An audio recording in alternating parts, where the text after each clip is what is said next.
balik lagi Silinder Head. Oke, kita jalan-jalan lagi. Kali ini kita pakai Xeon karena Fish Air apa FNZ-R yang kita miliki lagi istirahat dulu karena knalpot males gonta-ganti knalpot. Jadi kita istirahatkan dulu beberapa saat. Ya karena memang juga karena nggak dipakai harian juga sih, jadi ya kali ini pakai yang simple aja, matic lampu merah. Up. Nah ini bulan puasa jadi buat ngabuburit seru juga, jadi hitung-hitung kita ngabuburit, sore-sore ngabuburit sambil bahas apa ya enaknya ya. Bahas ngabuburit aja kali ya. Nah enaknya ngabuburit itu sekarang karena pandemi, terus karena San Mori udah nggak boleh lagi karena ya kemarin ada oknum pemotor ugal-ugalan, jadi San Mori nggak boleh, San apa ya, night ride nggak boleh, knalpot bising juga nggak boleh. Jadi ya agak sepi aja sih. Moga-moga cepet, apalagi sekarang ada pembatasan buat teman-teman supaya tidak mudik. Oh iya, ini kita bahas mudik nih, seru nih. Ngomong-ngomong soal mudik seru nih. Saya bukan tipikal orang yang nggak percaya sepenuhnya, enggak. Saya percaya pandemi itu ada saya percaya, tapi pembatasan berkala ini gimana ya, karena tidak boleh melakukan kemarin apa nggak salah, kalau mudik atau pulang kampung ya yang nggak boleh. Pokoknya antara dua, karena beda. Kalau mudik itu bakal balik lagi ke tempat asal kerjanya.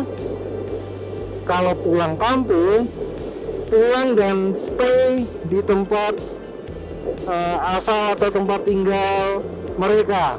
Jadi dua kalimat ini adalah dua kalimat yang berbeda. Nah, yang nggak boleh itu kalau nggak salah yang mudik deh. Jadi dibuatlah pembatasan mudik oleh pemerintah. Jadi pembatasan dari tanggal 6 atau 7 hingga tanggal berapa belas ya, atau berapa puluh itu. Tapi ini sebenarnya nggak efektif teman-teman. Ini lucunya, ini nggak efektif. Oke, pada tanggal tersebut tidak boleh mudik. Jadi yang bekerja di luar kota tidak bisa berkumpul-kumpul lagi dengan keluarga. Niatnya seperti itu. Niatnya nih ya. Tapi teman-teman saya yang sementara masih bekerja di Jakarta, di Jabodetabek lah, yang di luar pulau, yang merantau intinya, mereka mudiknya mundur. Nah ini nih yang mungkin nggak sebanyak prosesi mudik tahunan ya, nggak sebanyak itu, tapi sebagian besar memang seperti itu teman-teman. Jadi menurut saya ini nggak efektif itu. Pemerintah membuat peraturan yang demikian itu nggak efektif, karena pada beramai-ramai mudik, ini pada ngabuburitnya, ini foto-foto mudiknya itu pada pindah ke akhir bulan hingga akhir bulan hingga awal bulan Juni. Nah ini yang bahkan beberapa teman-teman operator bus yang saya kenal, mereka sudah menyiapkan price list hari setelah lebaran tersebut itu lumayan mahal teman-teman. Contoh saya nih, ini saya sebagai contoh adalah bis ya, karena moda transportasi di Pulau Jawa yang masih banyak digunakan adalah bis, dan paling mudah adalah bis. Jika pada hari biasa 150.000, hitungannya seperti itu, anggap aja seperti itu. Di akhir bulan sampai 220.000 teman-teman, gila nggak tuh? Ya oke lah. Untuk biaya seperti ini, kalau saya nggak mempermasalahkan ya, karena di kala pandemi bis pun juga kebanyakan juga pendapatannya menurun. Jadi menurut saya sah-sah saja. Tapi yang saya katakan agak kurang setuju adalah aturan dari pemerintahnya. Karena apa? Karena oke, untuk membatasi jumlah pemudik pada lebaran nanti supaya tidak berkumpul dengan keluarga di kampung. Tapi ya sebaiknya vaksinasinya yang dikejar. Contoh, silahkan mudik, kan vaksin 2 kali nih ya, vaksin kan 2 kali nih. Kalau sedikit gimana ya bahasanya yang agak halus, kalau sedikit berpikir agak maju ini agak halus nih, saya bahas sedikit agak maju boleh. Dan ada penerapan sekarang pun pembatasan berkala dalam artian jalan tikus, jalan-jalan yang menuju luar kota itu dijaga semua. Nah ini sebenarnya yang harusnya pemerintah melihat dan sadar nih. Oh berarti saya harus, atau kita, atau kami harus menyiapkan apa langkah yang konkret, yaitu vaksinasi. Karena tidak semua vaksinasi semua dapat, karena bertahap. Oke, bertahap ya. Tapi jika ada yang ingin mudik, ya paling gampang lah menyerahkan kartu sudah vaksin atau belum. Contoh vaksin pertama, vaksin kedua. Nah itu sudah ada belum?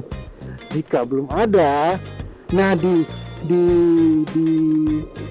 petugas-petugas yang ada yang menyetop di berbagai titik ini, mereka menyediakan, atau pemerintah menyediakan petugas untuk memvaksin. Jadi yang level nggak mau divaksin itu harus mau nggak mau divaksin kalau nggak ada surat vaksinasinya. Itu yang menurut dari kami lebih efektif untuk mempercepat penyebaran vaksinasi. Jadi mau nggak mau ya silahkan mudik, tapi di jalan divaksin loh. Itu untuk yang mudiknya. Oke, dari mudik kan pasti balik tuh, dan vaksinasi 2 kali. Nah saya nggak tahu apakah jangkanya 2 minggu atau berapa kalau nggak salah. Itu kan juga ada aturannya. Nah untuk teman-teman yang tetap nekat balik ke perantauan lagi dengan waktu yang sedikit agak lama, pemerintah ada celah lagi nih. Oke, lu balik, kita vaksin lagi. Jadi vaksinnya 2 kali. Tapi kan tertera juga di situ peraturannya berapa parameter jangkung elixir. Jadi ketika di perjalanan ada suratnya nih, oh kamu terakhir sudah vaksin tanggal sekian, divaksin oleh siapa, contohnya yang petugas memvaksinnya siapa. ini udah waktunya vaksin nih mas, vaksin dulu yuk. Nah, dicegat bisnya, memang di situ ada kekhawatiran jika menggunakan strategi ini, dikhawatirkan terjadi kemacetan yang luar biasa. Tapi itu tidak masalah teman-teman. Karena apa? Ya karena ini bagi teman-teman yang ngebet banget pengen mudik, ya mau nggak mau ya harus seperti itu. Ada resiko yang harus ditanggung. Vaksin, macet, pulangnya agak telat karena vaksin, ya itu sudah resiko. Jadi sebaiknya kalau menurut saya sih begitu ya, harusnya loh ya, strategi pemerintah seharusnya seperti itu. Jadi mudik ini dijadikan ajang untuk penyebaran vaksinasi bagi teman-teman yang sedikit agak ngeyel. Menurut saya seperti itu, tapi nggak tahu kalau yang lain-lain, saya tidak tahu. Tapi ya kalau sedikit berpikir lebih maju, mungkin itu yang bisa digunakan. Dan menurut saya itu ini efektif, karena jika kota A kan saling berkoordinasi nih, antara titik 1 dan titik 2 kan saling berkoordinasi. Nah, saling koordinasikanlah, oh bus ini atau angkutan ini lewat di sini. Yang sudah divaksin mungkin diberikan stiker, jadi kendaraannya dikasih stiker. Nah, stikernya apa? Jangan dikasih tahu buat teman-teman jauh-jauh hari. Jadi cukup waktu hari H saja yang dikasih tahu. Ditempel. Jadi setiap kendaraan atau yang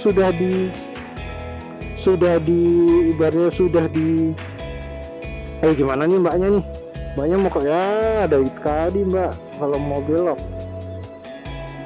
Jadi teman-teman yang sudah tahu jadi teman-teman yang mudik nggak bakal tahu nih strategi pemerintah untuk memvaksinasi seperti apa. Itu lebih efektif banget untuk penyebaran COVID dan vaksinasi itu lebih efektif dan sangat-sangat efektif menurut saya, daripada harus membatasi kapan pulang kampung.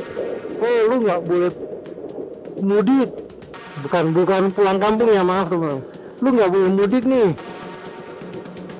tanggal sekian hingga sekian. Tapi kan yang namanya orang tetap cerdas, nggak boleh mudik dari sekian tapi tanggal sekiannya kan bisa untuk mudik. Nah, ini celah yang digunakan oleh banyak orang adalah yang ini ya. Meskipun ya tetap nanti kita bakal atur, tetap kita bakal perketat lagi, tapi tidak bisa sesepele itu enggak, karena ya namanya manusia tetap ada celahnya lah. Dan harusnya yang celah-celah ini digunakan juga oleh petugas-petugas, memanfaatkan celah-celah tersebut seharusnya bagaimana. Jadi alangkah baiknya sih seperti itu ya. Daripada nanti pasti bakal bocor banyak banget yang bakal mudik, yang pasti bakal kacau deh, dan nggak bakal seperti yang dibayangkan oleh pemerintah. Oh, ini bakal ngepres banget. Oh, jangan salah, setelahnya itu pasti bakal banyak banget. Ya mungkin itu sekian dulu komentator dari Sini Lihat soal mudik yang efektif dan nggak sih mudik itu, atau pemerintah menyediakan melakukan penindakan efektif nggak sih.